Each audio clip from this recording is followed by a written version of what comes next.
મોટા બા જોજો, આપણે વેફર ને એ બધું પાડી નાખ્યું છે ને, તે હવે ધીમી આવશે, બહુ કામ સોરશે હો. આવો આવો મહારાણી, આવી ગયા. હું નથી કહેતી, અહીંયા આવું બધા કામ થઈ ગયા છે ને, વેફર પાડવાના ને બધું, તે હવે તો આવશે જ તે, હું કહેતી હતી ને.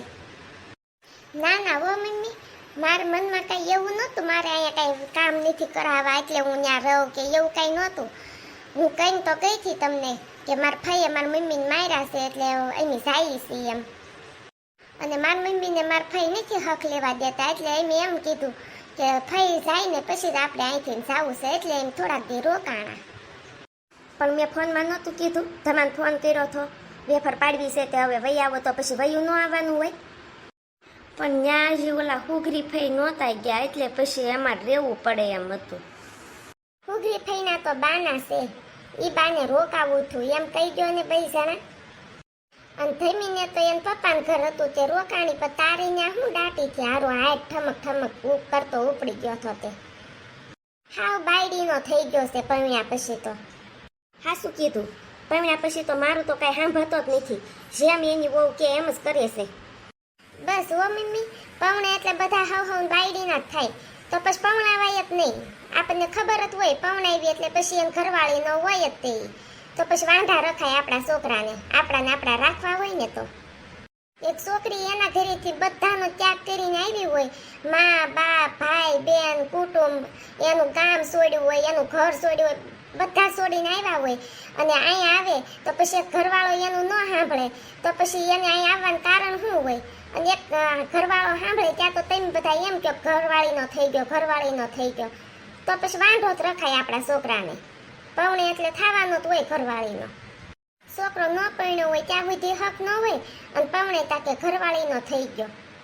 તેની ભાભીની વાત હાચી છે, ઘરવાળો તો એન બાજુ બોલે જ ને, નકર હું તો એનો દુશ્મન થઈને રહે એને હારે.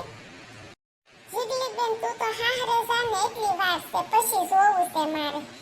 તું પછી હાહરે જઈને નાનું કઈ વગણા કરે છો કે નહીં કરતી? મન માર હાહુ આમ કે માર ઘરવાળો આમ કે બધું જોવું છે મારે, જોજે તું. હું માર હાહરે જે કરું એ તારે કઈ પંચાયત કરવાની જરૂર નથી હો. તો તારે માર ભાભીને કઈ કહેવાની જરૂર જ નથી હો. કાળી પાઈટ ને વગર કાળી પાઈટ કરતી જ નહીં મને હો, કહી દઉં તને. તું બહુ રૂપાળી રહી તે, તારે દરહામાં કઈ દમ નથી, અને મને કેવા આવીશ તો તે. મેં ક્યાં કીધું? તું વાતમાં કહેતો હું તો હીરો છું, હું તો રૂપ સુંદરી છું, હું ભલે ગમે એવી હો પણ હું મારા વખાણ નહીં કરતી, અને તારામાં તો કઈ દમ નથી તોય તું તારા આપ વખાણ કરતી હો. બસ લ્યો હવે બાંધવું નથી એકાબીજીને. અને હાલો ધમી બહુ જા શરબત બનાવી નાખ, અમને થોડુંક શરબત પીવું છે, ઉનાળાનું ટાઢું પેટ કરવું છે. જા મમ્મી, શરબત હું નહીં બનાવી દઉં, કેમ કે લીંબુ હું નહીં કાપી શકું. મારા ફઈના વાળમાં મારો હાથ ફસાઈ ગયો હતો ને તે મારો બહુ ખેંચો ને તે નખ ઉખડી ગયો છે, તે મને ત્યાં નખે બહુ બળે છે, એમાં લીંબુ અડે તો મને પછી બહુ બળતરા થાય. એટલે મમ્મી હું શરબત નહીં બનાવું હો, બીજું કામ કયો ને હું કરી નાખું. તે એમ તે કેમ કરતા તાર ફઈના વાળમાં હાથ ફસાણો? કાંઈ નહીં, એમ હામાં હામી એકાબીજીને વાળ ખેંચીને બાંધતા થા ને તે એના વાળમાં મારો હાથ ફસાઈ ગયો. એને ભીસા કોઈ દે ઓળ્યા નહીં હોય તે નીકળતો જ નહોતો. માઇન્ડ કરીને મેન ધમાએ બળ કરીને ખેંચીને માઇન્ડ કાઢ્યો. તે મારા નેલાટ કરેલા હતા ને તે નખ એમાં ઉખડી ગયો. નેલાટનો તો ઉખડ્યો પણ મારો અસલી નખ તે એને હારવાર મૂળિયા હોતો ખેંચાઈ ગયો. એટલે મને ત્યાં બહુ બળતરા થાય છે, એટલે હું લીંબુ ને મીઠું ને એવું કાંઈ નહીં અડું. જોયું મોટા બાના જોઈ, જો વેફર પાડવાની હતી તોય તે બાના કાઢ્યા, મારા ફઈને કાઢવાના છે તે નહીં આવી ને આમ ને તેમ ને. અને હવે આવી છે તો આ ઘરના કામ કરવામાં ભી પડવાની છે, તો કે મને હાથે બળતરા થાય, લીંબુ નહીં કાપું, ઓલું નહીં કરું. તો તું કરીશ કયા કામ એ તો કે અમને ખબર પડે.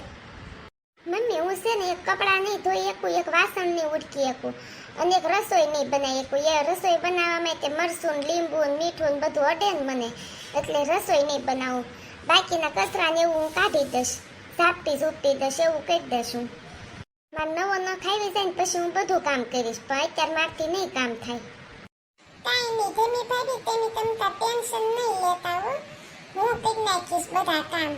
હું શું એકે હજારા, તમ તાર ભલે આ જીગલી ન નાખીશ. આ જો મંડી હારી થાવા ભાઈ હું કરી નાખીશ ને તો કરજે ને, હું નહીં તમ તાર કરવાની, એક હળીને બે કટકા હું નથી કરવાની, કરજે બધા કામ, તને ખબર પડે. નકરવાળી કાળી પેટ તો કયા કામ કરીને દેશો, અત્યારે બક બક બક બક મંડાણી છો તે. અને એક કામ કર્યું હોય એમાંય કઈ દમ ન હોય, તાર મોગા જેવું કામ કર્યું હોય, જેવો તાર મોગો એવા તાર કામ છે. બસ ને જીગલી, હવે તું ટેન્શન ન લેતી, તમ તાર નાની કામ કરી નાખશે. અને હવે બોલ બોલાઈ ન કરતી, કાંઈ ન કહેતી તાર ભાભીને, એક શબ્દ હરામ જો કીધો છે. હું મારા અડધા કામ તો ત્યાં જ રાખવાનો છું તારી વાહે. હું તું તાર ભાભીને કહેશો મેણા ટોણા મારે શોખ નહીં. મેણા ટોણા હું કાંઈ નથી મારતી, ઈ કરતી જ હોય એવું તો પછી કાંઈક તો બોલવું જ પડે ને. આખા ઘરના ટહડા કરે છે, પછી એનથી વિશેષ તો કેટલા કામ કરે. એ તો અત્યારે એને નખે જરીક વાગ્યું છે, નખ ખેંચાઈ ગયો છે એટલે એ ના પાડે છે, બાકી કેતી એને કામ કરવાની ના પાડી, પૌણી પગ મૂક્યો પછીની. તમારે બધાની લવારી તેટલી શરૂ હોય, તે કામ કરતા હોય ને એને પછી કામ કરવાનું મન ન થાય. બસ લો, બહુ બોલો તાર બાયડી બાસુ, અમાર બધામાં જ વાગશે. તાર બાયડી તો દૂધે ધોયેલી છે હો ને. મમ્મી હું એમ નથી કહેતા દૂધે ધોયેલી છે આમ કે તેમ, હાસુ છે એ કહું છું હું. ધમા ઘૂઘરી ફઈને વાળમાં જ મારો ઓલો નેલાટ વાળો નખ કાઢવો ભૂલાઈ ગયો, નકર આ બધી માથા કૂટ જ ન થાત. એ નખ હું પાછી આ પાર્લરમાં સોટાડાઈ આવે ને તો મને કાંઈ બહુ વાંધો ન આવે કામ કરવામાં. ઉપર આ નખ તો આવી જાત, ભલે હેઠે મારો અસલી નખ વયો ગયો તો મને કાંઈ વાંધો ન આવે. હાલો ને પાર્લરમાં જઈને બીજો નખ સોંટાડી આવી અને પછી હું બધા કામ કરવા માંડું.